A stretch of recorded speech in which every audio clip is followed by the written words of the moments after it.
Welcome to the Ralph Rant, and indeed, it doesn't sound like we had any intro music tonight. I've been away from StreamYard for a while. I've been away from the channel for a while. Thank you very much for joining me this evening. Got a lot to go over. It's been a long time since the show. Very, very excited. A number of different things going on that are very cool. But we want to talk about the Bills tonight, and my last show, we talked about the national outlook we saw, and a lot of guys are predicting what the Bills are going to do based on statistics of last season, where this is like a different team. But now we've gotten through training camp.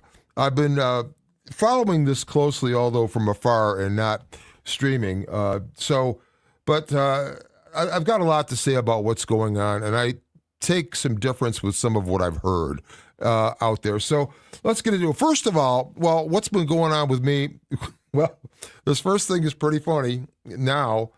So, got to get more exercise. And the wife, Mrs. Ralph, she goes and plays pickleball with some people. It got me into it. I used to play some tennis, so I thought, well, pickleball might be cool. And, it turns out the racket head is so much closer to your hand than tennis. And then the ball doesn't bounce. So anyway, in attempting to get to a shot that Mrs. Ralph suckered me into, and I go running for, I catch the left toe, I'm left-handed, go down, elbow strikes me here as I hit the concrete. I take all the skin off my elbow over here, and I break 3 ribs, number 8, 9, and 10. So that's a lot better now. But the other thing is cool. I've been out in Nebraska. You guys know Taylor Salty. You've seen her on the show. She's my daughter, Tay, and she is an actress, and she was at a summer regional theater in northwest Nebraska called the Post Playhouse, and was in a bunch of shows, played 66 shows over the course of 4 different musicals that she was in. And so she's doing great. Just got her back in town. I'm back in the air now. Let's get to some Buffalo Bills. And, I've gone over those things. Another cool announcement, though, is that the same weekend I gave you the walk-around video of this new stadium. Well, that was Father's Day, I believe, that I did that. I was also, I went to Western New York to go to the studio and be on Del Reed's Bills Mafia Family Ties show, which was recorded that day. Well, guess what? It's debuting August 15th here this Saturday. That will be on, of course, the Mafia Family Ties channel. There's a link in the description, so check that out. Had a cool talk with Del. It was very cool. He had contacted me a few months ago, and then we realized, well, I have to actually go to Western New York, which I don't reside in, for this. And again, it'll be out on the 15th of August. But what I did find out this last week, whilst in Nebraska, was that I am going to preseason game number 1. Yes, we are traveling to Buffalo Friday evening, and we will be there tailgating at the new Highmark Stadium. And I'm going to be giving a close look, both with some live looks, but I'm also going to assemble footage for what I really think about the stadium. And we're going to spend as much time trying to put that together as possible. So count on that coming up. Of course, we'll get to your comments here, and that means I need to actually find that window and open it up. Boy, it's been a while since I have been on here. And I guess we'll have to figure it out, because I'm not seeing where here we go. Now it just popped up. All right. I see a bunch of buddies in the house. So new things going on. We've talked about merch for a long time. Merch is actually coming along. The Mafia Family Ties show and preseason game number 1, of course.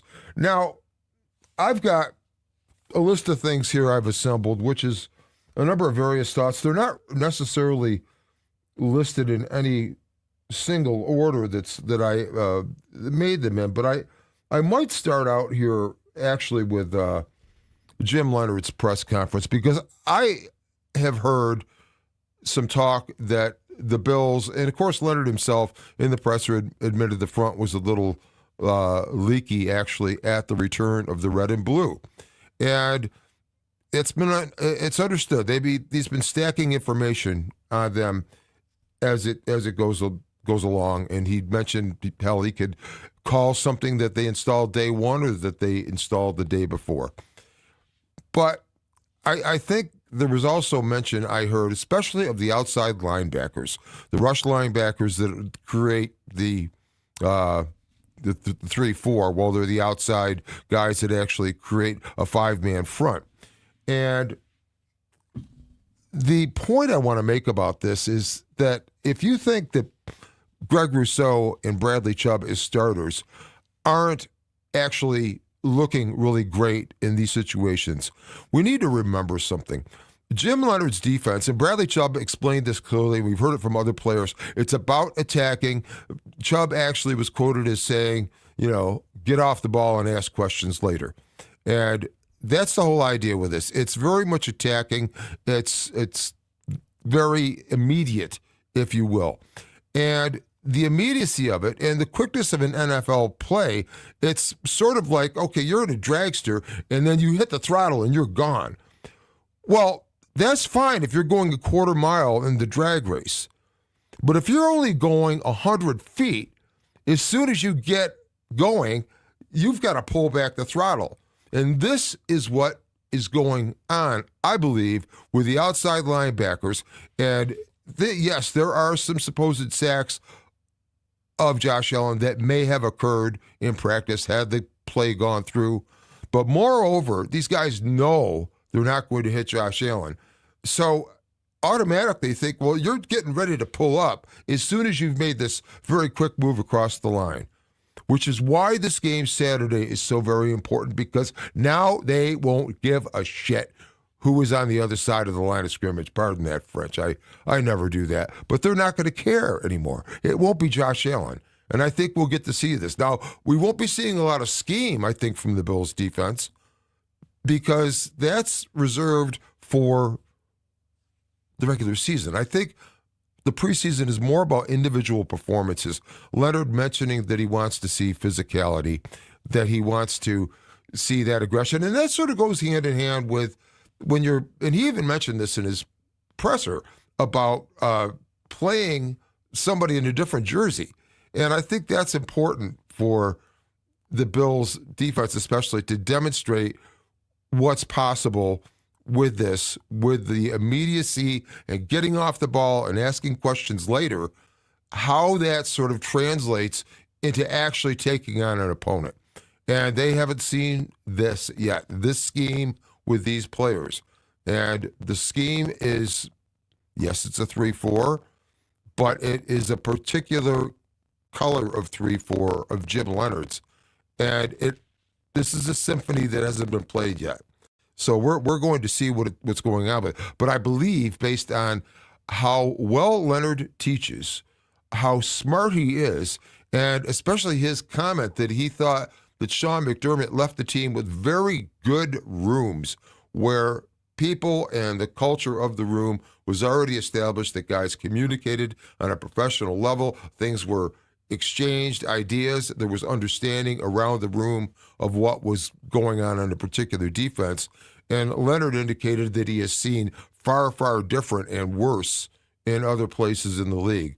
And he was particularly impressed with that. So based on that, and based on seeing how much these guys can retain, this is also what this preseason is about.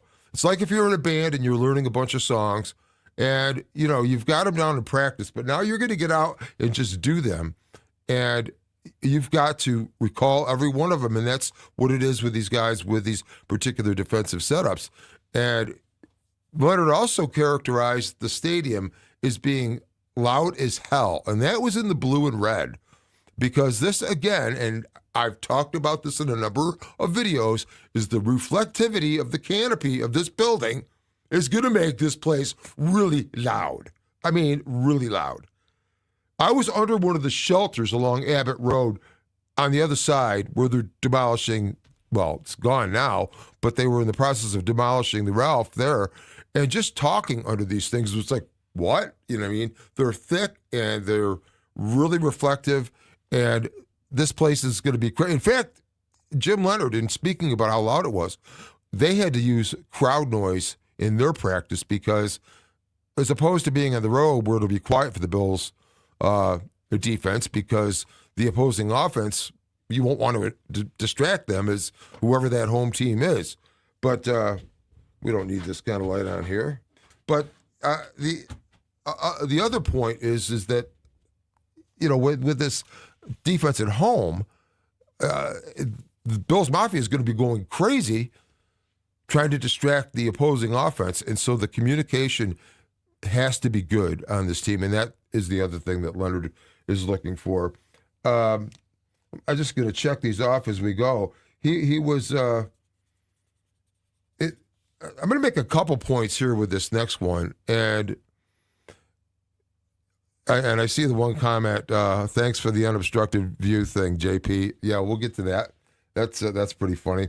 But at any rate, the people were talking about T.J. Parker. Now, Parker went down and trained with Chubb in the summer, and then he came back. I haven't seen much of what's gone on in practice, so forgive me. I'm going on what I've been hearing from what I consider to be more or less reliable sources, but that he hasn't really shown that much, and yet Jim Leonard compliments him. And one of the reasons is that, the number of reps he'll get as compared to what the starters, Groot and Chubb, are getting is going to be different because they've got to get this defense ready in week one cometh. It's coming at us. So that's the one point of him not getting as many reps and still getting better at this. But the other is that Leonard clearly stated that T.J. Parker is playing at all spots along the line. And I've been talking about this a lot off season, and I don't know that people are really hearing it yet, but it's clear from what the Bills are saying. And I'm going to point this discussion towards talking about the position of nose tackle. And if you look at the Bills, and I'm not going to bring it up on screen, but look at the Bills depth chart that was just released, right? And you look at the interior defensive line. Now, these are the three tackles, which traditionally in a 3-4, it's a nose tackle, and then two defensive tackles, as they've been called, which, could either, be a 3-tech, for example, maybe a 5-tech if it's like a 4-3. It depends on where the guy is lining up and off of a shoulder or directly on a man. But the point being is that in the Bills depth chart, they are all listed as defensive linemen. There is no designation of nose tackle. And Vita Vea has been in the news with the possibility of a trade from the Buccaneers coming in. Bills Mafia, I've heard segments calling for, let's bring in Vita Vea. We don't have a real nose tackle. Guys, there is no real nose tackle in this defense. Because these guys, is clearly stated by Leonard, T.J. Parker, we might find him in the spot of nose tackle. We might find him playing in the spot of a 3-tech. And what he's doing is even though the outside guys are referred to as edges or rush linebackers or outside linebackers, whatever your terminology may be, they're essentially two of the 5 up front on the line of scrimmage in terms of defensive line. And that definition becomes more so apt when you talk about outside linebackers lining up on or between the tackles. And you might have an Ed Oliver rushing from outside. And the reason is that if you have an opposing offensive lineman that's facing the same guy with his, 3 or 4 moves the whole game, he's going to get used to that and learn it in that. But what Leonard is doing is he's making complexity by multiplying the simplicity of defensive linemen, the 5 I'm talking about, 2 outside linebackers, 2 defensive tackles, and a nose, if you want to be traditional, about these guys all mixing up their spots. And then over the top of that, you multiply that by what's going on in his back end. And I think he's making it simple enough for the players to be able to, not that it's simple, but it's not deeply complex and requiring a lot of agility for read after read after read. 3, as I just said, before you react on a play. And that's a reactive defense. And I think that's more of what the Bills have had in the past. This is an attacking defense. And so it's going to look a lot different. And we won't really see a scheme of it in this game. Preseason is about, like I've said, an individual performance is more than scheme. And Leonard is looking for physicality in this game. And I think finally on Leonard, he was very complimentary of Joe Brady and how Joe is doing as a head coach. And he categorized it as being the fact that Brady said early on what he was going to do. And Jim Leonard admitted he's seen in other places where indeed what was said actually wasn't carried out. But his statement is that Joe Brady has maintained a real consistency in being the weather, as he said in his opening press conference, because you're going to feel me. And apparently he is. He's enforcing the standards. He's enforcing the level of intensity. He's enforcing the love. And I think this is a very good thing coming together. And so, and to hear it from him, and listen, Leonard's a quiet guy, and he does not say the most. He can get going a little bit in the pressers, but that was hearing that from him was great. So now, speaking of the preseason game, the Bills will probably play the most starters in this first contest, and that's becoming a real pattern now in this 3 preseason NFL. We have 3 preseason game rather, and really where it lies is that you want to get the starters some time, definitely. So that's the reason to play them at some point. And the reason to play them in the first game, for however long they may, and Allen might just be out there for a series perhaps, we'll see. Maybe a bit more, maybe a quarter, because I believe the offense will be different too. But that's game 1. Game 2, well, it'll be after the joint practice with the Browns, so it doesn't make any sense when you have starters going all week. That's the whole idea. It gives starters time while having it somewhat controlled, and therefore perhaps hopefully preventing any kind of injury, but getting good work in for the starters. Therefore, we don't see them in the second preseason game. And then the third preseason game is because it has to be played and you're filling in the bottom of the roster. So that's why I'm so interested in game 1 here. And we do have an end zone view where we are sitting up in the 400s. And I think it'll be interesting because you of course could tell line play the best when you're looking at it from that view. And I'm really interested in what defensive line looks like, how this 5-man front acts. I don't think, again, we'll see scheming, but we might see some individual effort where we get off the ball and truly don't have to answer questions. So that's covering that part of it. I suppose the next thing to mention is that a lot of people still are putting down the choice of having kept Brandon Beane and gotten rid of Sean McDermott, and some maintaining Beane should have gone. Also, some maintaining it should have been just the opposite, with McDermott staying and Beane leaving. But I've talked the McDermott-Brady thing already quite a bit. But I do want to mention about Brandon Beane, where I think he actually does a really good job. And this is a hard business to do a good job in. And as we'll see just a little bit later in the show, there's a segment of Bills fans that like to bitch about anything and make a good reason for it, and whatever it is. And we'll be talking about that very notion as we get into the show here. But, you know, as far as the fans go and thinking the Bills are going to be less of what they were, or this is not going to work, or that Brandon Beane shouldn't be here. I mean, Beane it looks like I think Bradley Chubb's going to be great. I don't think we can expect to see in practice anything like what he's going to be in a game for reasons I've already explained. I mean, you get down to, Kenai Walker, who is looking better at quarterback than maybe Toriano Pride, the other corner I'm hearing. And then Caleb Alarm-Zor. And of course, these obviously aren't in order because that might be the first one. Even though he's not listed as a starter on the depth chart, which is probably just due to how, Brady likes to run things and treating it because, people are rookies or newer to the team. But he has looked great. We've all seen the clip of him defending James Cook and breaking up that pass. So that's an amazing choice.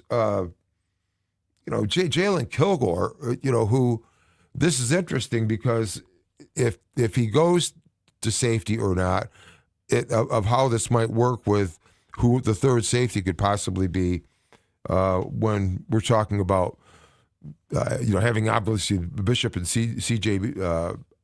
Gardner Johnson in back as opposed to perhaps, we've got Geno Stone, we've got DeMar, but I just think that Bean has made some great choices. I mean, Jude Bowery, who's looking like he's going to be a great offensive lineman, and I think T.J. Parker is going to be fine for the reasons I mentioned earlier when this defense actually gets to tee off. So I'm happier with Brandon Bean than a lot of people are, and it's hard. This is hard to get this right, and I think he's hit it on a number of players here. And we talked about this with it was the depth chart, but mainly on that business of the defensive tackles. And next, before I get to some of your comments and so forth, and we'll do that, I just want to talk about the stadium business. And of course, I'm going to get to see it for myself. As I said earlier, I will be there this next Saturday, traveling there, and we're going to go actually see the inside of the stadium. I've been around it a couple of times and a couple of trips there. And of course, the walk around vid that we did back in Father's Day. But now, excuse me, we're going to be inside, and this ought to be very interesting to see and hear what this stadium sounds like. And we've seen images of that are actually altered of what railings look like in front of seats. I mean, come on, people. The guys that designed the stadium are ultimate pros. And this stadium was done in complete 3D before the first piece of metal was cast or the first mold of something was made or whatever it may be. Everything was modeled in detail. And the notion that there are handrails blocking your view partially of the field from your seat is patently absurd. But people will bitch to get it done. And then, yes, it rained there. And again, 64% of the fans are covered in the stadium. And if you look at it from above, it's got its oval outline. And then the interior edge of the canopy is a smaller outline inside that, right? You can see down through. If the rain is coming directly down, then 36% of the fans will be out from under it. 64 will be under it. If it's coming from an angle, well, just do the geometry. More people maybe at the east end get it in the face in a windy rain, and people in the west end hardly feel it at all because of the angle it's coming down, going at that hole. Just think of taking a shot at a hockey net from a wide angle. It's in a smaller area will be hit. And then I saw a bunch of comments on X about the snow business. It's ridiculous to have built every stadium should have to be a dome. Open air stadiums are dumb. And, snow has canceled games so many times in Buffalo. It has nothing to do with the snow at the stadium. You nincompoop. It is about the snow covering the expressways and roads and everywhere around the stadium and in the entire area. People coming from an hour away, perhaps, that they can't get to the ballpark is the issue. It's not with the stadium. The stadium is great. It's going to be a weapon at games with the noise. I am going to be there for the first one and find that out. And I will be lending my voice to the den. So we'll see how it actually sounds when I get back. But anyway, let's jump on your comments. As you know, guys, I go through just about everything. And again, because we're going to hear it from Black Cloud here, if you are new to the Ralph Rant, please go ahead and hit that subscribe button. It only takes a nanosecond, and you become part of the program. We have a lot coming up this season. We will be doing, of course, post-game shows. I'll be doing a live one from this first preseason, and then we'll have pre-games and post-games throughout the season, and we actually might even be calling a few games here where you can watch it at home. We have a clock on the screen, so you're synchronized with the calling of the game that I'm providing for you and what you're seeing and I'm seeing it at the same time. So therefore, we have the clock on the screen. So we'll be doing something like that. And, of course, getting your opinions and reaction. And so, as Blackhouse says, hit the like button on the way in. How you doing, Ralph? Well, I'm actually doing really well now, finally, and making this think about the huge mishaps of the $2.1 billion stadium. And, it hasn't even started. Yeah, well, haters, are like, I don't know. They're always going to be. And I think the nicer something is, the more they hate. So I think you could measure it from that. The stadium is $2.26 billion as far as I know. Ralph, listened to me. Terry Pagula paid 53% of that amount as far as I know. The $850 million tax dollars that people complained about, $250 million came from Erie County, where the stadium is located.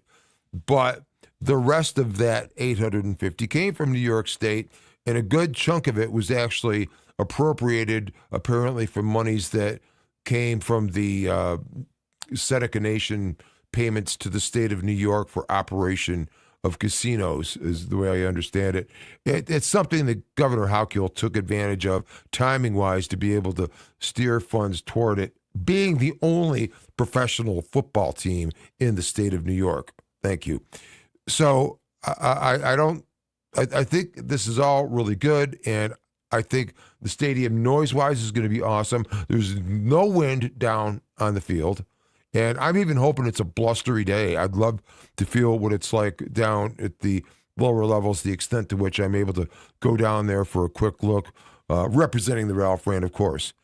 And, of course, nice to have an unobstructed view of the Ralph, as if I'm somewhere on the field behind a fence post that somebody's complaining about that they made up in a image generated on ChatGPT. But I know what you're talking about. It's good to be here. And thanks for joining me on that, by the way. Hey, sir, how are you doing today? I can't wait until football day. Tony Morg, talk it up. Yes, I cannot either. Especially, I think this first preseason game will be more telling than some others. I mean, if you recall last year, and I was out of town last year for the preseason game, did a live one for you because the Bears just embarrassed the Bills. And, but that was Josh Allen and McDermott's defense, which is, great the regular season, pretty much. So there really wasn't a worry. I didn't express a worry. But this season, I'm looking very much at this first preseason game to get a feeling of how this team's going to be. So, Tony, thanks for being in here. We've got Jacob Spears. Go Bills. Yes, indeed, brother. You know that. Black Cloud is in the house. My views will never be obstructed from my neighbor's house. I will never attend a Bills game ever again, and I'm only paying for the stadium for the next 6 months until I move. Thank God. Well, if you've paid for the stadium, you've already paid for it. There wasn't a tax increase. It was tax monies that were appropriated for it. But and Pagula doesn't own the stadium, by the way. When the stadium was essentially under the guise of the county of Erie, while I believe under construction, and that, I guess, in cooperation with the Bills. But the ownership upon completion was transferred to the state of New York. And the state of New York will operate and maintain the stadium. So Erie County is not paying for the operation of it or the maintenance of it. But it's providing, some jobs in the area. So I don't take as quite nasty a view about how some folks feel about the stadium and the costs. Anyway, Black Cloud, great to have you in the house, man. It's been a while. JP is here.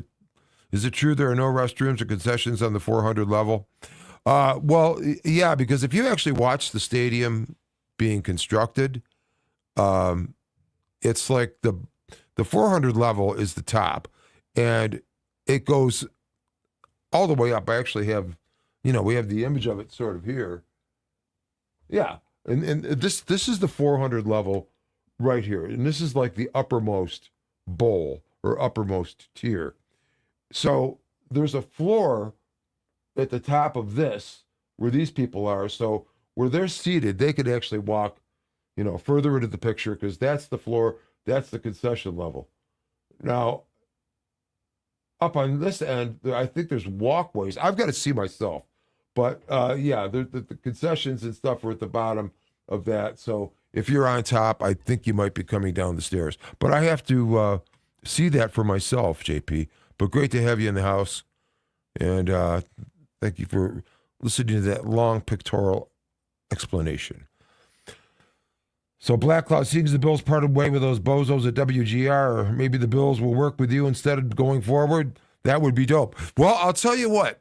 Guys, as I've stated before, I listened to Van Miller call Bills games when I was like a little kid, and I heard Van's voice for years, and I love the way Van calls the game, and I loved the tone of his voice.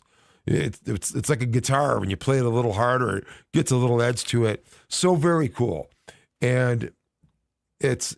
I mean, you can go back and actually listen to his entire second half radio call of the comeback in '93.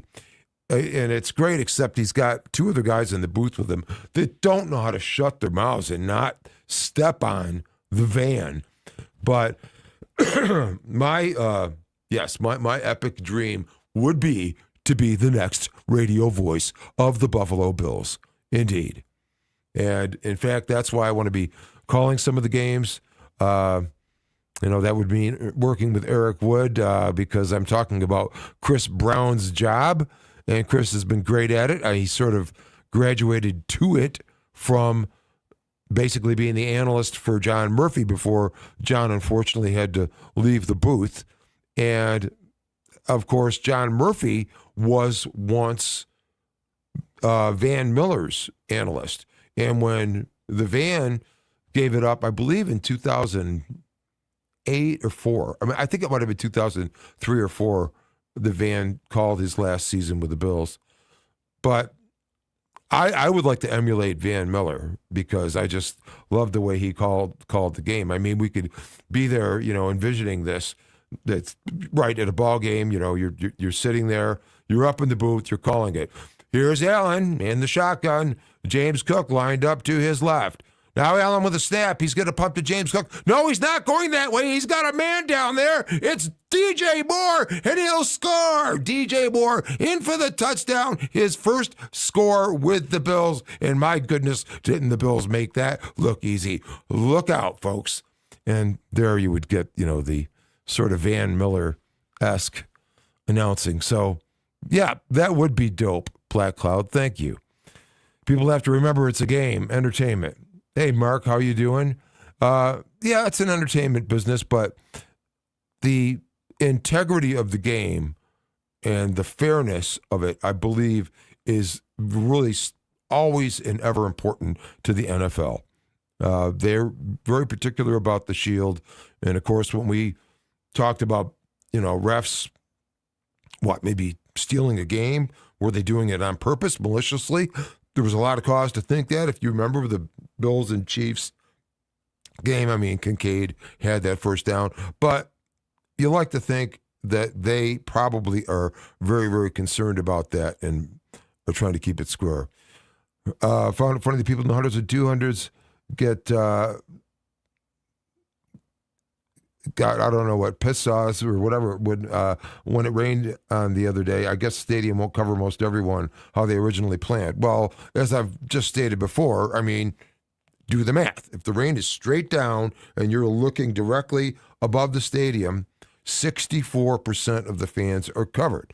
And of course, it makes sense, doesn't it?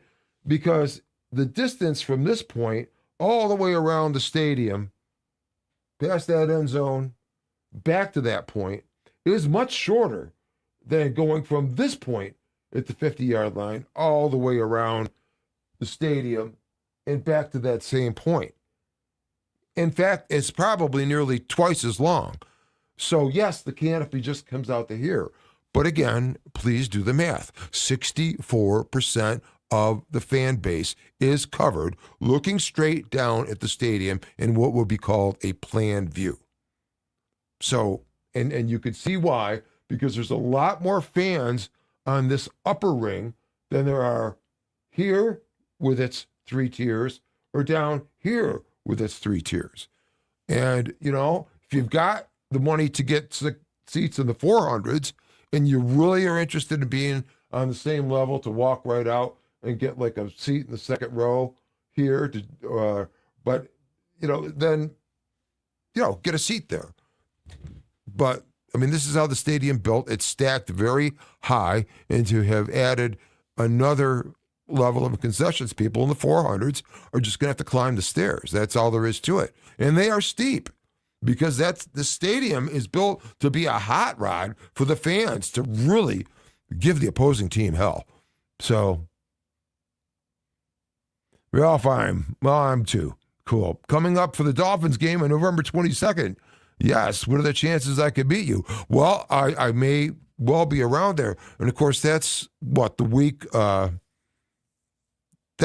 prior to the Thanksgiving, is it? You can, I guess, confirm later when I finally get to the comment. But that's a possibility. And because I do get up there, still have to visit my mom, who is still in Western New York. Ronnie Delden is with us. Ronnie, I like your use of the word awesome. It's always and everywhere, which makes that awesome. Black Cloud, again, definitely going to be interesting to see if Brady will play Allen at all in any of the preseason games, unlike McDermott. McDermott didn't play Allen at all last season. That's correct.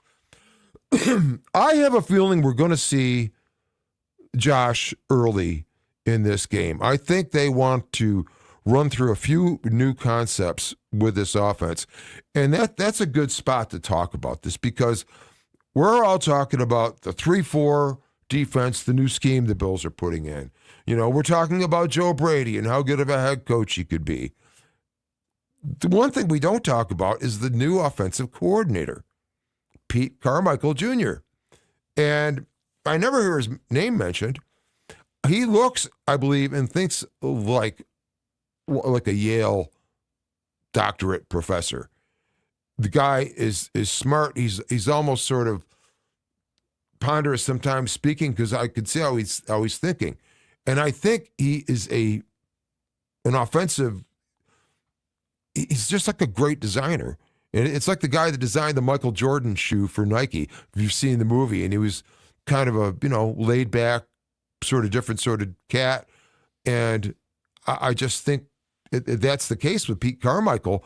And I think he's kind of genius. And I think he's doing tweaks to this offense that are going to take advantage of that big sort of fact that Josh Allen is your quarterback. And again, I've stated this again and again. I believe that the Bills are setting up a situation for prolific passing, because Josh Allen will have a layup available to him on nearly every play. and we'll take advantage of it. That's what needs to happen. That's what Brady did so well. Tom Brady, Tom Shady, if you will. And I think they're going to have Josh doing this and disciplined to do that. And I think very much so. I think, the new quarterbacks coach, Bo Hardigree, is not being Josh's friend. I think they're impressing this. And, Josh got 4 INTs, in the preseason here on one afternoon or morning. I mean, the INTs, to me, it's like you're practicing songs. I'm going to try this in the solo, right? And you try it in practice, and maybe it gets intercepted. And Josh, this is the spot for it. But then you hear even Jim Leonard talk about on that side of it with Joe Brady and how he is handling and working with Josh. And, Josh will go through practice, but then there's going to be those 4 or 5 plays where these are like the Super Bowl. These are the must-haves. And so that level of differing intensity, I think, is already being established in practice. And I think there's more energy. The guys call it a different energy, but I think it's more energy than the Bills have seen before. And I think we'll see more energy on the sidelines this Saturday at 1 p.m. at the new Highmark Stadium. I couldn't believe it when it was my birthday this past week. So Mrs. Ralph and Tay Salty, of course, were along. We were there visiting her in Nebraska as she was performing daily in the theater. And I got this book and I opened it up because my wife makes these photo books. And like, well, me and the two of them on the cover in front of the new Bills statues at Highmark Stadium. And when did this didn't happen? And I start going through the book and I see itinerary and finally learn, here's the parking pass in a picture. And yes, we are going to the game. And I think we're going to see a Bills team that you've not seen in practice. Because I think it's the way these guys are running this ball club and running practices. But let me get to more of your comments here if I can find the mouse. Blues Bender is along with us. Thumbs up to you, buddy. Thanks for being here. Black Cloud is back. Honestly, the Magulas should have cleaned house after the 13 seconds debacle, but let's not beat a dead horse over and over again. It's a new season, new coaching staff, fresh start. See, you commented and responded all in one. That was great.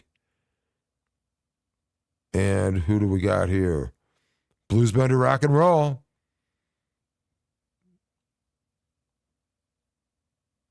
Boy, my mouse is acting really weird here. Okay. This year feels confident. Yeah, I agree. I agree. Because I've maintained all along that I don't think this has ever been about the Bills, for example, getting a better receiver. Although some will argue that. And you could say, okay, a couple of years ago, a better receiver than who? Diggs, that actually catches the ball over his shoulder and scores against Kansas City, thus preventing Tyler Bass from ever having to set foot on the field to miss it. Which, of course, T-Bass looks like he's great, I've heard so far. So that's good to hear. But at any rate, yes, I feel confident with this season. For me, if the Bills miss the playoffs, Bean has to go. That's all I'm saying about Bean. They're not going to miss the playoffs, and Bean's not going anywhere. Bean's doing a good job of getting talent, I believe. Finally, we have a coaching staff ready to play young, dynamic rookies in a defensive scheme that is unpredictable and aggressive. Blues Bender, that so far gets the gold star for comments because they've said we want to become younger and faster. Well, getting younger, obviously, is just an age. But I think it's more than just talking about the age of players. Getting younger, to me, almost sounds like getting nastier. And they are getting nastier and more aggressive with an attitude, a hostility, a trembling, quivering hostility on that side of the ball. And this is what they're after. And, yes, playing the young, dynamic rookies, Now, I know Cole Bishop was hurt in his rookie year in training camp, so he missed a lot and then didn't get on the field until later in the season and then looked horrible to start with and then finally started catching on towards the end. McDermott's defense was more complex. It was great, but it was this was like 4D chess that McDermott was trying to pull off. And it used to work so well because he had Hyde and Poyer in the defensive backfield to call and communicate this. And that's a lot of it where it has to come from. Yes, perhaps your Mike linebacker will have the green dot and be getting the calls, and he'll shout that call, but oftentimes it's safeties who are really directing the traffic, seeing it from furthest back and back, communicating with what in our case will be the inside linebackers, and in fact the whole defensive line for that matter, and what they're doing.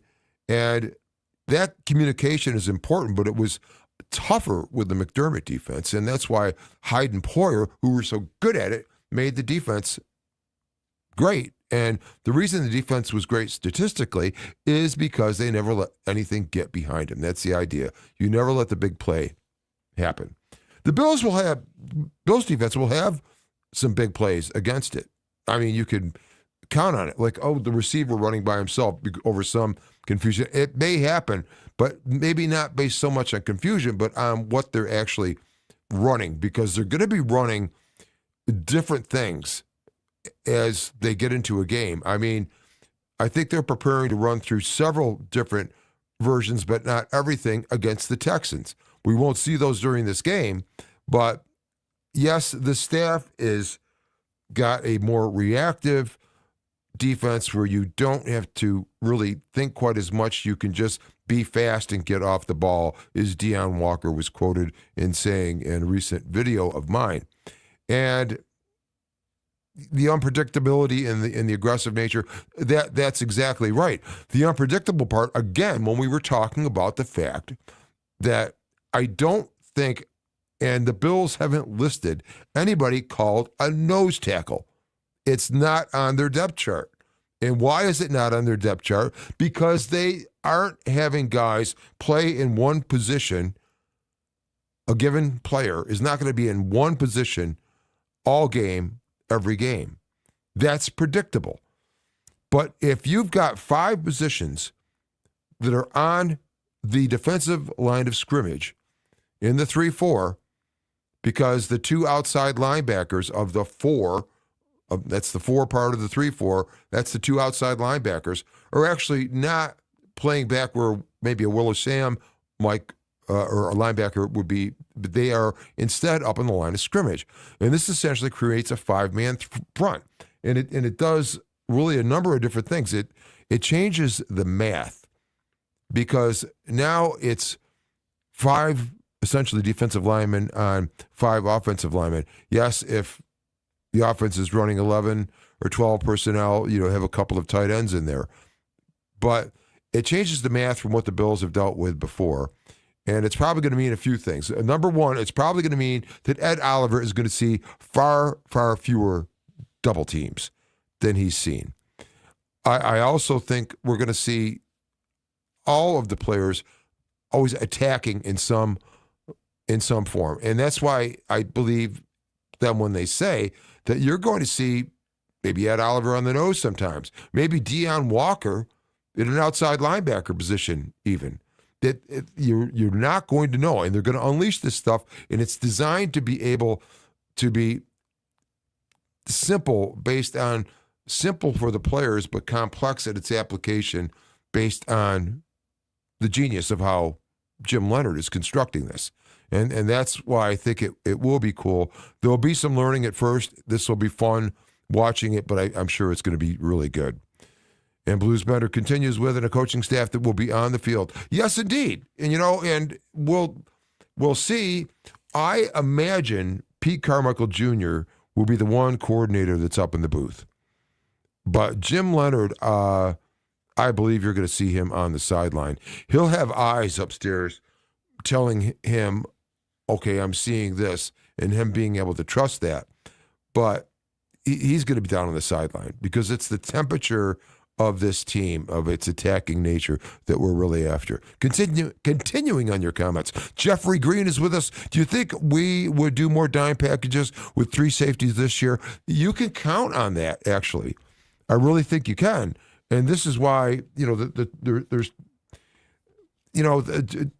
a dynamic going on with getting to the 3 safeties. We know C.J. Gardner-Johnson, who thankfully came back from the Achilles rupture that so many people on Twitter were just sure it happened and had befallen the Bills again with ill fortune of injury. He was back in 2 days.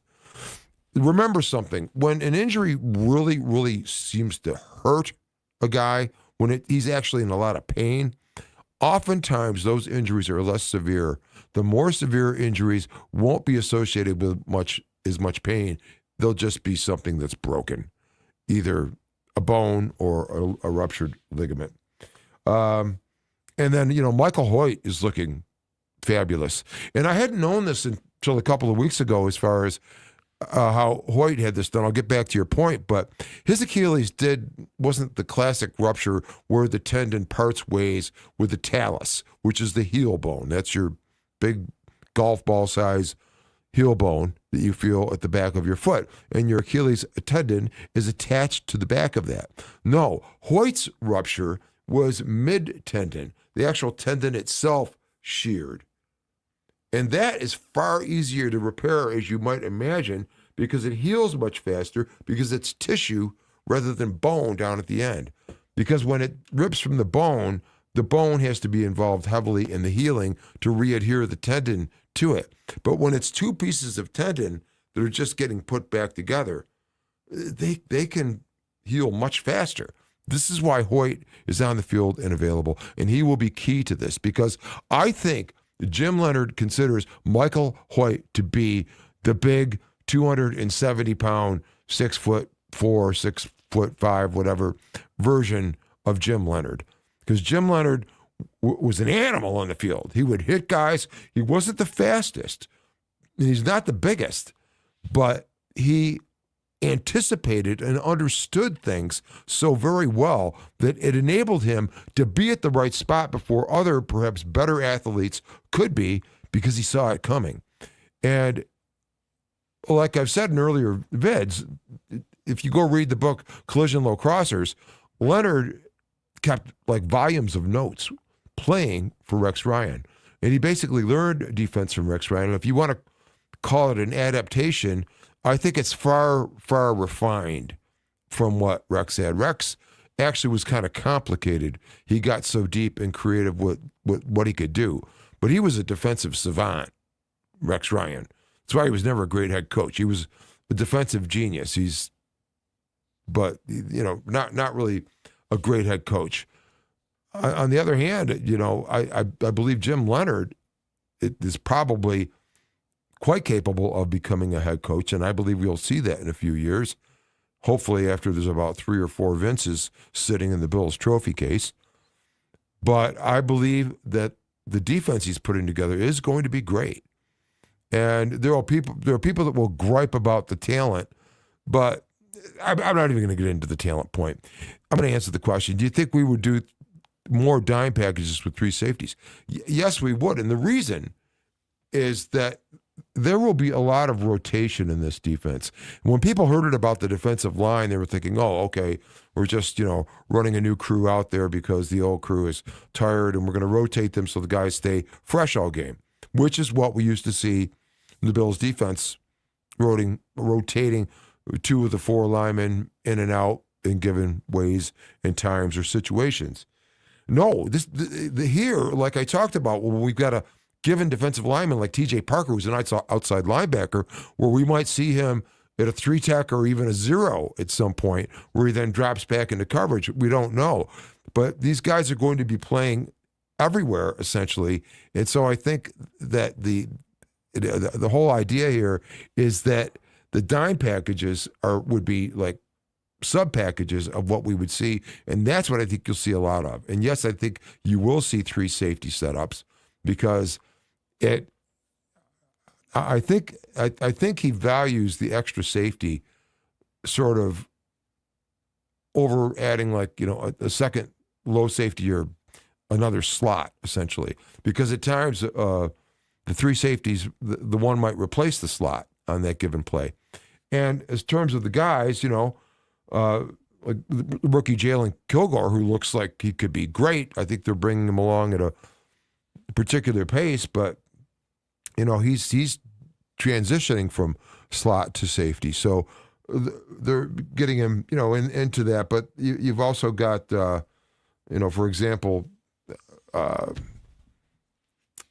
can't even think of his name now, and that's terrible. But our other safety, I can't think of the name. You guys will give it to me. But he's perhaps the starting slot. But the point is, you're going to be seeing substitutions of multiple personnel packages, which will be partially based on situation, but also based on giving offenses something different that's attacking them, and that's unpredictable. So I think that's what we'll see. And the guy I'm thinking, of course, is Jordan Hancock. Thank you. I even didn't need a comment to learn that, though I'm sure I'll see it. So anyway, where were we here? Where were we? Dime packages. Black Hog, what's your thoughts on tailgating rules and paying to tailgate in certain areas outside of the stadium, Ralph? No sharing food, drinks, etc. From what I saw in the news, is that real? Well, some of it I don't know. Some of it is not accurate. I think you could share all the food you want. It's that you cannot go in there and be selling food, because that would, you kind of need a restaurant code to be selling food to people. And so they're prohibiting that. As far as the tailgating rules, the only one I know is you got to keep whatever you're cooking on at least 6 inches above the surface of the ground, because I wouldn't want my new shit scorched up either. So it's saying basically bring a table or wood on it or something like that upon which you would grill. And the other thing is, I don't want to be standing on my head at 6'4" leaning down to a grill on the ground anyway, trying to work with the contents of it. So yeah, some of this is exaggerated, just like the ridiculous stadium photographs we've seen with areas. And yes, there are certain seat installations there that aren't intended for football, because the view of the field isn't there, but they were put there to be able to view concerts, which there will probably be a plenty of as we, get into the life of this stadium. And I can imagine it'll be awesome. It's a great place for concerts. It's already got the best sound system on the planet. That will be the band's PA. It'll be superb for it. And if there's a few seats like that people found, if it's like your 4-year-old kid who's sitting low in the seat and he's in the front row and the bar is in his face, I don't know what people are seeing. But the stadium is designed very carefully. The view in each and every seat was considered. And I seriously doubt that there's some big mistake in the design and then construction of this that resulted in these obstructed view pictures we're seeing, which I believe most of which are rather fabricated. And to continue here, fans, so follow those phone. I don't know what you're saying there. Follow those tailgating rules, but no, I've got to check out and see what they are. Won't follow those tailgating rules. Yes, I think they will. I certainly think they will, but I don't even know what they are. I'm going to check them out. Do you think the petition to get OJ's name in the new stadium should go through? He deserves to be honored in the new stadium, despite what took place in the 90s. He's acquitted. Well, and you're certainly asking lots of questions tonight, and that's a lot of fun, Black Cloud. You're like a co-host here, throwing up softballs for me to mash out of the park. There are only a few names in the stadium. I think it's maybe Jim Kelly and Bruce Smith, Thurman Thomas and Andre Reed, and maybe Marv Levy. I couldn't actually tell you, but it's not more than 4 or 5. Where OJ and the rest of the players, everybody from Daryl Talley to, I don't know, Joe Cribbs to who the hell else? I think of some of the linemen, there's many others. They're not coming to mind right now, but they were all taken off the Ring of Honor. And Daryl Talley got his set to him. And I'm sure they dispositioned each of those when they came off. But most of those names have been removed, and the only ones up in there now are the ones I've mentioned. So what you're talking about is the Ring of Honor outside, which surrounds the 3 Buffalo statues. And we've seen pictures of it now. So you're talking about him being outside the new stadium. And, my response to the OJ thing is that don't confuse being on the Bills' Ring of Honor with being in the NFL Hall of Fame. The Hall of Fame is about what you accomplished down the field. That's clear. It's about what your stats were, how much you won, how you won, so forth and so on. The Bills' Ring of Honor is like people that were meaningful to the Bills, to the organization, to the fan base, to the team's record, to the team's, being in the Super Bowl, perhaps, all of those reasons. But it's clear that there was something, even though there was the acquittal, there was the civil suit and the result of that. So, it just sounds like I've seen the evidence. It's like, come on, man. But at any rate, the Bills, in their defense, left OJ on the Ring of Honor for 30 years. And I loved OJ. I built a statue of him when I was a kid, like in 8th grade, when he was running for the Bills. It was pretty cool. Paper mache and painted and everything. I think he had a really big thigh on one side. But at any rate, yeah, OJ was great. And the Bills, kept him on the wall for 30 years after the occurrences of the mid-'90s. And now just made basically a business decision. Because if, with the accusations being what they are, if they put his name on there, people are going to come crawling out of the woodwork going, well, the NFL is so against domestic violence and, sort of like killing in this particular instance, whoever may have done it. But I think the Bills just, decided just to move on from it. And it's sad that it all happened. I loved OJ, but I could see the Bills' point in doing it without going too far off the cliff with that. If it doesn't fit, you must have quit. Oh, stop. I should read these first. WGR is horrible. Remember Bulldogs? Incredibly stupid take last year about trading Cook because they have Davis and Ty. Yes. And, they are part of, a lot of the time, sometimes to me, they're part and actually definition of a Debbie Downer. And we all know Debbie Downer, that's not to use a girl's name. It's actually an acronym, DEBBIE, and that's Drought Enhanced Buffalo Bills Insecurity Effect. And it affects quite a few people. And even though we are removed from the drought now by like 8 years or whatever, people are still going on in such ways like the team is awful, no receiver. The coach sucks. The new coach sucks. Josh Allen, whatever. They don't put down Josh a lot there. I don't listen to him anymore. I really wouldn't know. But anyway, yeah, I do remember that. And it was great. Bills made the right choice. And they're not going to pound Cook as hard this season. He will not run as much. The Bills will not carry the ball as much. They will not have the rushing title. They will not lead the league in rushing, nor will they lead in attempts or anything of that nature. They're going to throw the ball more. They're going to use the backs a lot more in the pass game. God provide that entire station know James Cook before he got the new contract. Then they got on the Cook bandwagon. Yeah, they're sorry, same comment there. Boy, we got tons more here, guys. Stick around. We've been here for a while now, over an hour now.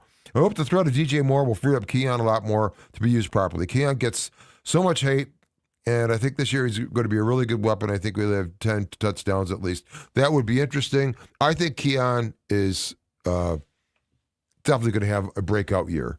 Keon's maturing. These are kids. They're young. I mean, he was really young when he got into this league. He was barely 20. So, and we've seen he's got the ability, and it's just about the consistency, and I think that's what he's learning now. And yes, I believe the presence of DJ Moore is going to make a huge difference.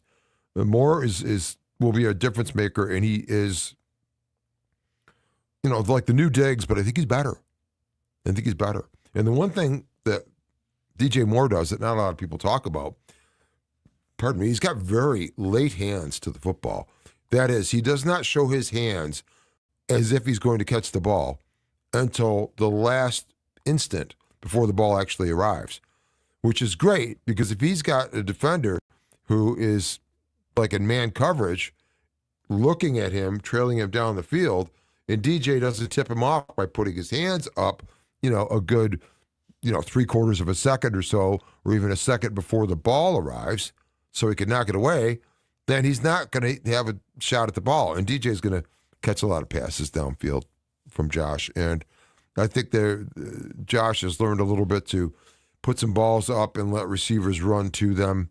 I think I've been seeing a little bit of that, and let guys run under them.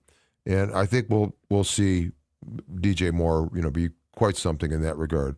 Hey, Ralph, good to have you back. What do you think the record is going to be this year? 14-3, I believe. And I think they, I try to be realistic about this, but, really with the top of the schedule, I think C.J.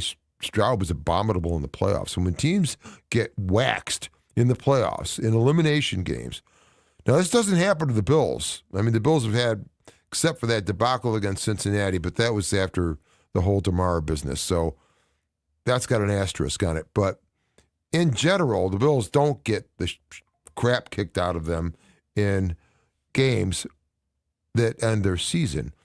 But, in fact, it happened to Kansas City against Philadelphia. And what happened? Kansas City comes back, and, of course, Mahomes hadn't been good for a couple of years at that point. And then, we go ahead and take, for example, we have Seattle and the Patriots coming up. I think the Patriots are damaged goods coming into this season. I mean, you can't help with that distraction of, Vrabel with what he was involved in, and then he shows up with a puppy at the podium the other day. I don't know where anybody came up with that idea that would somehow endear him to people with everything. Oh, and speaking of animals, I hear a cat out there. The kitties missed us. We were gone for a while. So, well, thank you for thinking of me, kitty. So that's what I think about that. I think if our defense could stay healthy, we go to the FC Championship and win it. CJ having the early injury scares me. He wasn't injured. He's fine. I don't think it gets lingering. I think he's fine. And I'm just not thinking negatively about that like that. If Leonard get the deep play, in Viper World Vito, great to have you in the house. I mean, all the regulars are here. Again, if you're here and new to the channel, go ahead and hit that subscribe button. Trying to actually work to maybe even get up to 2,500 subs by the time the regular season rolls around. And, of course, as I've indicated earlier, we'll be doing lots of things, definitely pregame shows, post-game shows, and I might even be calling games. I don't know if all of them, but we're going to see. I've got to work out a couple of things, like I said, to create an ability for guys to sync with my voice coverage of the game, so you're seeing what I'm seeing at the same time. Got that figured out, I believe. So we'll be doing that. But again, if you're not part of the Ralph Rant, just go ahead and smack that subscribe button. Like this video. We're live here, but again, we're going to have some recorded shows where I'm giving you my thoughts about what's going on with the team. But I do like getting on and actually talking with you guys. So here we go further. Big Gun is with us. 776. The Coleman thing doesn't make sense. It looked good until Porter hurt him in Miami game. Seems to me he does not want to be in Buffalo anymore. I think that's nonsense. I think he's a very serious professional who's, really learning this role. They're not going to give him any big flowers yet because he's, got to prove it out of the field. And yes, he's dropped a couple of balls in practice. But DJ Moore is going to, it's like the law of gravity, right? And DJ Moore is going to attract coverage to him. He's, depending on what we're facing, which is always going to be some sort of form of cover two. And so if he gets like a corner on him and then a safety is picking him up for a double, I mean, that's pulling defenders away from other guys. And it's just math.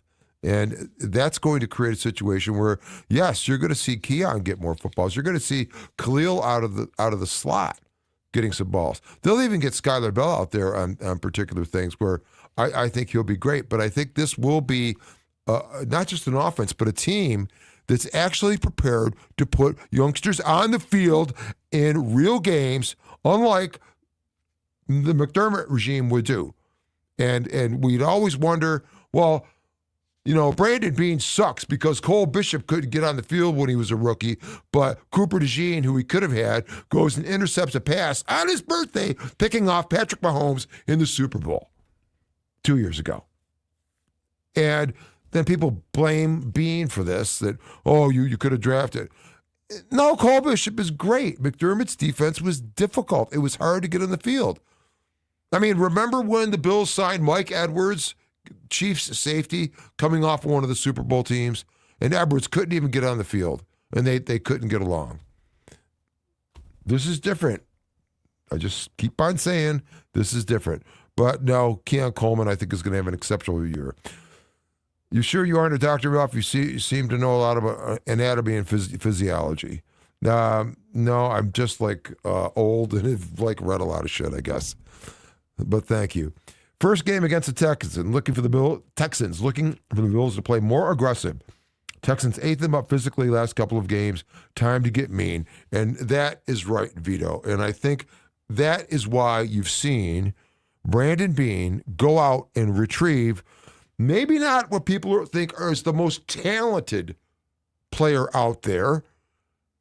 Talent. Oh, we need to get Myles Garrett because he's the most talented pass rusher. By the way, McDermott showed up out at that training camp, and Garrett ended up with lower body soreness and hadn't practiced for days. So that's all I've got to say about that. But otherwise, the business of talent is important. But I've stated this in a recorded show, and I've had, actually, just one person come back and say, that's BS. Talent is the most important aspect. No, it's not. Because the difference in talent level, if you're actually empirically, scientifically measuring, using measurable units, the talent between players, it's pretty even. It's in the mind where it differs. Because football is such a mental game. And a lot of it's in the coaching. But the fact that talent is the most important thing, no, it's attitude. It's belief. And that's why you bring in a guy like, CJGJ. He might not be the most talented. He's a ball hawk, but he's nasty. He's an apex predator. And that's what Leonard wants on this defense. He wants predators. They're not defending. They are being predators, pursuing the offense, busting up what it's doing. And they'll get stuff scored on them once in a while. But the thing is, I think C.J. Stroud is going to have a tough time starting this year. I mean, losing in the playoffs like they did, that leaves a mark, man. It definitely does. And again, as we've seen it before, when teams lose big, it usually it starts tough for them the next season and maybe remains. So yes, the Texans were more physical. Definitely their defense and the aggressiveness and so forth. And they ran more of a 4-3, which the Bills are, want to see that level of aggression. But I think the Bills' offense will have something different going on for them this time around. Pete Carmichael Jr., you got to understand, I talked about him before, offensive coordinator.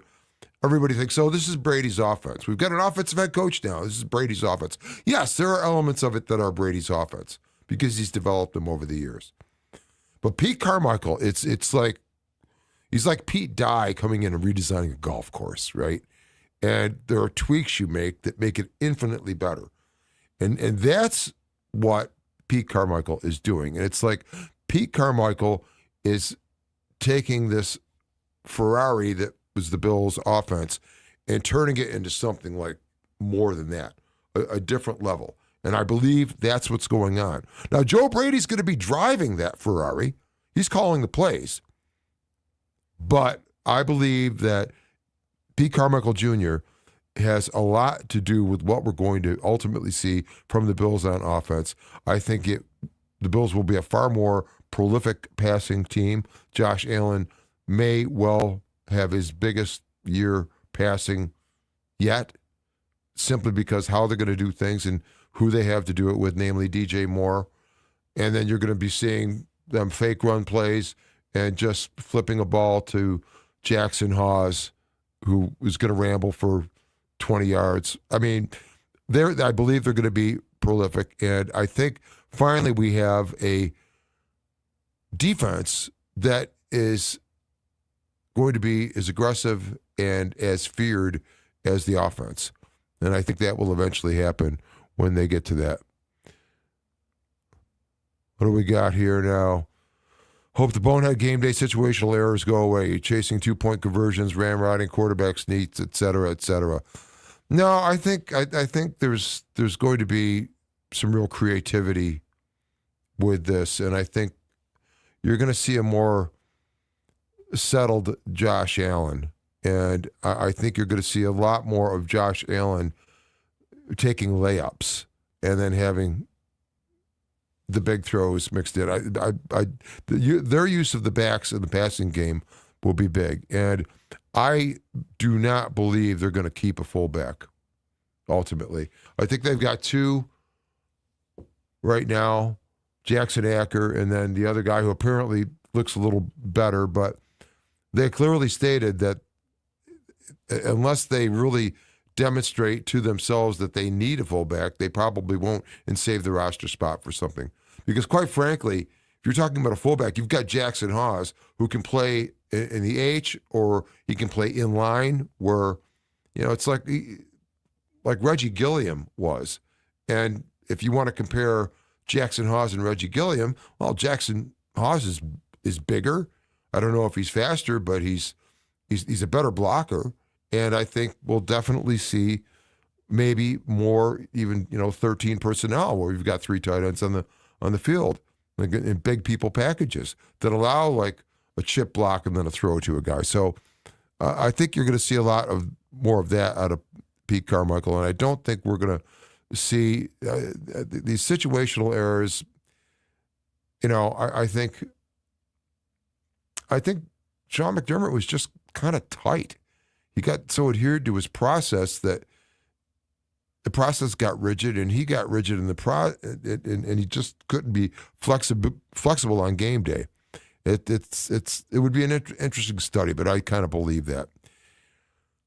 Moving on here, preseason, since this is going to be the first game in the new stadium, do you think the coaches give a shit about winning? Well, they're not concerned with winning or losing the game, and that's demonstrated by the fact that they don't have game plans. But that doesn't make this simpler. In fact, it makes the preseason harder, for example, for the defense. Because as Leonard stated, and when you get into the season, you're game planning, you're narrowing down what you're doing. It's like having a bunch of songs to play if you're in a band, and you're going to select an X number for, a set list all night, 3 sets. Or maybe you're just going to select it for 1 set. Well, you're going to combine the things you think you really want to use into this smaller set of material that now you can master that throughout the week and get that aimed to Sunday. And Leonard states that clearly this is easier than what these guys are going through now, where again, like I stated earlier in the show, they might be asked to do something that was installed on day 1 of camp or that was installed yesterday in camp. And that being the case, you're going to see a situation where some plays will be blown tomorrow. But what I'm looking forward to seeing is the physicality, and Leonard used this word in his press conference, the physicality of the defensive team and really in the one-on-one situations that are presented to them. And he feels that the starters are going to play for a bit. These guys have not performed this material. I use the band reference again. Together on stage, again, the band reference, before. And it needs to be worked. And yes, there is the worry of injury. It's always going to happen, but obviously you're going to take good precautions. I don't think they're going to expose Josh to very much, but I think they want to see a couple of concepts. And then, you won't see him in the rest of the preseason. Because week 2 against the Browns for the practice together, which will be at Cleveland, they'll simply just play each other during practices, and they'll just look at people at the bottom of the roster during the game. And then finally in game 3, that's really to fill the bottom of the roster and actually getting other people on film, because hell, you might have somebody in camp that looks good enough to even get some kind of draft pick for, other than merely having them good enough to be released from the Bills and end up on another team. So that's what the 3 games for. So I don't think they care about winning, but I think they care about executing well. And if they execute well, they'll probably win. And I mean, we saw what basically the Panthers had going on. They do have a game because they played in the Hall of Fame. They did end up prevailing. We did not see Bryce Young. We'll probably see Bryce Young a little bit on Saturday. So that'll be an interesting, look. But the first game, I think, is where you do see starters around the league get some time. I hate the gray uniforms. What is your thought, Stephen?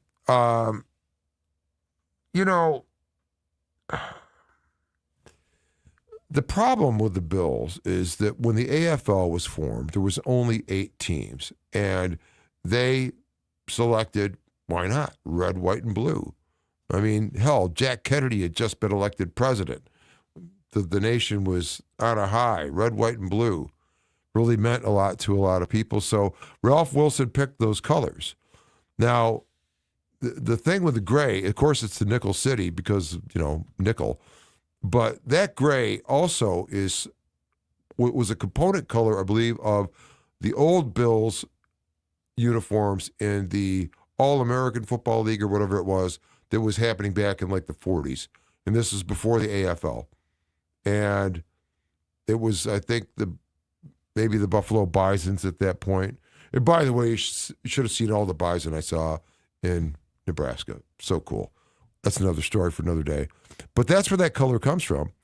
And but moreover, that gray has been a gray that has been of the Detroit Lions, and Ralph Wilson always loved the Detroit Lions because he lived in Detroit, down in Grosse Ile or wherever it was a Lions fan, tried to buy his way into the team and could not do it, and he was approached to create a franchise in the new AFL, and he agreed to it. And originally was going to put his franchise in Miami, Florida. But Miami would not come to a deal with him to get the stadium in shape for the AFL. So he said, okay, bye. And then Larry Feltzer, I believe it was Larry, the Buffalo sports writer, actually ended up talking to Ralph and talked him into doing it in Buffalo. And then, but that's where the gray comes from. I think it's largely Detroit. Now, what do I think of the uniforms? I don't know. I mean, looking at them empirically, without other data in place and trying to clear your mind of what else might exist, I mean, they're not bad. I like the blue sort of with the gray, I guess. And I think they're kind of plain, so it's kind of, they look an awful lot like the Lions, like uniforms. They're that alternate single color they wear, often on Thanksgiving, I think, actually. I don't like that the numbers are dark on what is a pretty dark gray. You can't see them. It needs contrast. So I guess they've got them outlined in white, but that to me is a little bit of a thing. I just think that there's so many other places they could have gone for an alternate uniform, and something that would have been really cool. This I think is lazy. I think it almost, somebody said it almost looks like a first-year art school student, spent a weekend at it and then just quit. I don't like how the two charges on the helmet that are coming this way around, well, where they meet and back, they come down to a point down. There's no division stripe between the two. And to me, it just looks like, some sort of V symbol on the back of the helmet, which is not at all appealing unless it's for victory. But no, I don't particularly like them. I mean, if we were faced with doing something, I probably would have come up with something other than that. Let's just put it at that point. Snarl is with us. Armed robbery to get this stuff back. Distasteful. If I did it book. Nah, he gave the town a black eye. Every time his highlights are shown, always slasher comments, embarrassment. And you're talking about armed robbery to get his stuff back. Distasteful. If I did it book. I don't know quite what you're talking about there, Snarl, but you seem to be snarling, and I don't know whom that might be, but I don't even know if you're happy or not. Just as long as the D doesn't give up those dreadful third and longs and give up less points than what McD gave up. Well, I think that's going to be interesting because an attacking style defense is trying to disrupt what the offense is doing, and rather than trying to work at preventing where they're just reacting to and trying to prevent what the offense looks like it's ultimately going to do. This is, I won't use a bad word, I don't give a what the offense is doing. I'm attacking like this, and I'm going to disrupt it based on the complexity I have and what I've created by multiplying two simplicities by each other. So, no, I think, you are going to see them give up some plays, but because this is a defense. Hey, and John Green is with us. John Green, the great writer from Bill's SI. You guys should follow him. John, you should go ahead and throw up your connection info here on the comment. I know you probably did this some time ago because I yak for so long during these comments, and this is how these shows get so long. But the longer you stay, the more they pay, and the more you get to say. So that's cool. So, John, I'll get to that down there. Go ahead and read John's stuff. You can find him on Medium. You can find him on Twitter, I believe, and he'll correct me later, but at jgreen /PR Sports or something like that. But we're going to see it as we get down here. Stay with us. That's reason alone. I love what he writes, so great stuff. And we might be doing a couple of shows together even. And there's some things in the work about that right now. So if Leonard can get the D to play with fire like he did in his own career, yeah, definitely be excited. Definitely, Vito, because Leonard was great. Did you see the video of him on Twitter dunking at Wisconsin? He had to be, whatever, probably a junior or a senior. He was a great defender for Wisconsin. And then, so after his pro days, he went back to Wisconsin and coached the defense. So he's had great success with defense. I mean, this is not an experiment, believe me. Shakira probably has to run down the field instead of nonstop bubble screens. Yes, absolutely, because, Snarl, I'll tell you what, one thing you are going to see from this team is an actual running back screen game, which we have not seen. Now, we see the flare screens, the bubble screens, as you say, often out to Shakir, and often with him having to cut back across the grain towards the direction where the ball originally came from in the pass and try to get a cutback lane. What we want to see is three big linemen rumbling, stumbling out in front of like a James Cook or a Ray Davis or even Ty. And these guys just like getting yards. You're going to see a running back screen. And it's going, Carmichael has talked about it. Go watch the pressers. So I believe that will, the offense, people aren't really looking at how the offense is going to be different because everyone is focusing on the fact that the Bills have a new defensive scheme and, oh, that's what's going to be different. But no, I believe Pete Carmichael has got his fingers on the strings on the other side of the ball. Fume Drummer is with us. I really hope these new coaches are emphasizing discipline with the players. Dumb penalties, kill drives, and sometimes the chance to be competitive. Well, from all accounts, including that of Jim Leonard, as we heard in his presser today, Joe Brady is actually doing what he said he would do. He's come in there, and like he said, he's the weather. I'm the weather. You're going to feel me. And he is maintaining a standard, insisting on a standard. And I think he's insisting on the standards of excellence, of work, and of love, of course. And I think that's what that team has a lot of. What's the one comment you heard from Josh when he was talking to McAfee the other day was that, in many clubs you see, guys from the same room will hang out together. No, in these practices, D-back can go up and start chatting with the offensive lineman. There is a real bond and love on this team. And that is important, despite what some people on local radio have said in the past, where I heard the words, culture doesn't matter, it's all about talent. No. Is this the Attitude Show going to be a weekly thing? Well, yes, and I've got a couple weekly things probably that are coming along. But yes, and that is on me to be predictable for you guys. So definitely Wednesday nights have been a favorite of mine because it gets us the opportunity to get through whatever ramifications Monday night has. And then by Wednesday, I've got a lot of thoughts collected on where the Bills are and what's happening as we go through the season. And plus, I'll probably be actually recording some shorter rants on particular subjects. In fact, don't be surprised if you don't see some piece of this current rant of mine making it out into a short or a shorter video. But yes, we are back, and here we go. Look out below. I'm on the prowl tonight. Here, Leighton, I'm sure you talked about this, but obstructed view seats a real thing, or should we believe the WGR morning show hacks that people are trying to stir up controversy? There aren't any block seats in the stadium, especially by handrails.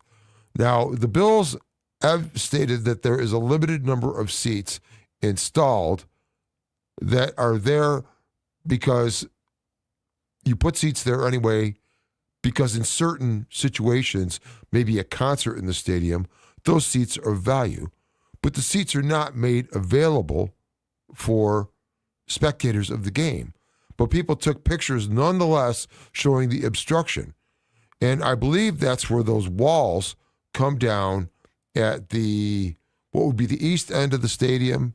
So that would be where the tunnels are, and I believe it has something to do with the tunnels being there, perhaps, and that is also where the standing room only area is above for the 5,000 on 3 different decks, I believe. So those seats are by that wall there, and you can't really see it here because it's on this end just barely. There's this wall that comes down here, and it's the structure beneath for the locker rooms, and it created a wall situation where, the fans would have obstructed views, but they put seats in there anyway because they could sell them for concerts, if that explains it somehow. And then, since you're here, Jay, there was also comments because there was rain, and people complained, I thought the fans were going to be covered. No. What is the truth, and always has been the truth, is that 64% of the fans are beneath the canopy. And that's if you look straight down at the stadium, you see the bigger oval of the stadium itself, and then within that you see the opening where you can see down to the field. That's the edge of this canopy. And when you're looking at this design from directly above with the seats beneath it, it covers 64% of the seats. And it makes sense, as I explained earlier, that the distance from the 50-yard line here, all the way across to that 50-yard line and all the way back around the stadium is longer than it is down here at the bottom from the 50 and around, because it's getting bigger, obviously. And up here, this top tier contains like 40% of the fans of the stadium because it's so much longer and it's full. But the canopy is all the way around it. And this canopy underneath it's sheet metal, only it's thick. I think it's probably steel. It's the main structural component of the canopy surface. The stuff above it is for sealing and so forth, for dealing with the water from the snowmelt system. And of course from rain runoff, because it's like a trough. But 64% of the fans are covered. And yes, and that means 36 aren't. The guys that are pretty much out from about, the edge of this tier here, and all these guys, and that's probably about 36%, or maybe a little less. Maybe some of these people that are actually straight up not directly under the canopy, so they would be exposed to rain. Now, of course, that's when rain falls straight down. Maybe it's at an angle sometimes. So just like a hockey net looks smaller when you turn it to the side, it's the same thing when the wind or rain is coming in, or the rain or snow rather, coming in at an angle. And then there's the comments about, well, they should have built a dome. Every stadium should be a dome. That would be louder. No, it wouldn't be louder, because if you have a dome, then all the sound that's being made by the fans is reflecting off the underside of that dome. And if you don't protect it with like curtains and cargo blankets like you can't see in the studio but surround me, you will hear all sorts of echo. And that would be great, except it turns into a standing wave because it's inside, and it turns into audio mud. But the Bills Stadium, on the other hand, has got these sheer metal panels, shiny metal, that people are screaming. It's bouncing off that and going down to the field. I mean, you know how it sounds loud in like a bathroom with all sorts of tile? These things are amazingly reflective. And it's going to sound like Bill's Mafia is plugged into a guitar amp. And I will be there Saturday to add to that. And I will be under that canopy way up in section 448, which is actually, this is kind of the view I'll have. I'll be opposite the Jumbotron, which people are saying is too small. Well, then go to AT&T Stadium in Dallas, be a Cowboys fan, and watch the punt drop off the bottom of the video board that's too big. I mean, get over it. I mean, you're there to watch the game. You can look up and see the score and the time. I mean, you like watching, are the replays not big enough? I mean, I don't understand these comments. You can't have everything. But haters will seize on anything they possibly can to hate. And they are, like you say here, hacks that people are trying to stir up controversy. Yeah. So that's what I think about that. The stadium is brilliant. It's awesome. It's awesome. It's got great connectivity. It's going to be a blast going live out of there because it's all 5G, or it might even be 6G or something inside the stadium. I mean, it's very, very powerful connectivity for fans. So thanks for that, Jay. Thanks, guys, for hanging around. Man, we've been banging for a while here. Please get the majestic red Buffalo merchandise with the Ralph Rant Channel decal. Yes, Jeff, we are in the process of doing just that, and I've been actually learning how much you can actually replicate the actual Bills standing Buffalo. We're not going to actually do that, but that will be available very, very soon. And then, all right, and there's John Green. I finally got to it. Guys, if you're on, there's 38 of you here at least. And go read his stuff. It's on Medium. You can find him at Twitter at jgreen_PR Sports. I did have it correct. He writes for Bills SI. Very, very thoughtful articles, and I like the story. And not to sneak it out, but John and I might be doing a show or two together at some point in the near future. We're discussing something that we might be doing. But anyway, in the meantime, check out his stuff. More from John. Hello, folks. Go Bills. Absolutely, John. Glad to pass that along for you on the show tonight. No problem for that. No problem with the delay. Black Cloud, great show, Jeff. When will you be live again? Sorry for talking so much early on in the show. Hey, man, I need a co-host. So that's great. I appreciate that, Black Cloud, and I'll probably be live. Might even do a video of our travel to there, including me getting yelled at for the way I drive or something like that. But of going to the game and going in, I'll compile that, but I'll definitely have some live stuff going on Saturday when we're kind of in a pregame mode. We're going to do some tailgating, see what that's like out there, and then do some walk-arounds, the interior of the stadium, and just talk and gab with my beautiful girls holding the camera and getting their comments in also, perhaps. And we'll be doing that live from the stadium this Saturday, August 15th, and that will probably be getting started early. I mean, as soon as we're in the parking lot, essentially, and perhaps even recording before that. So that will definitely be when we're back. And then, again, the Wednesday night situation I have going here for my live show, The Attitude Show, like we kind of got going last year but didn't continue. This year it will, and then also might have one other night going during the week, as I stated a few minutes ago. I try not to be such a black cloud tonight. Oh, don't worry. That'll come later in the season. I can count on you for the basic hater, moaner, we're awful sort of complex. Always need that to balance things out. I'll be golfing Saturday at Ravenwood. Won't be home till later in the night. Well, we're going to go and see it anyway, and I will be talking about it that day. And I think we are out of comments and about out of time.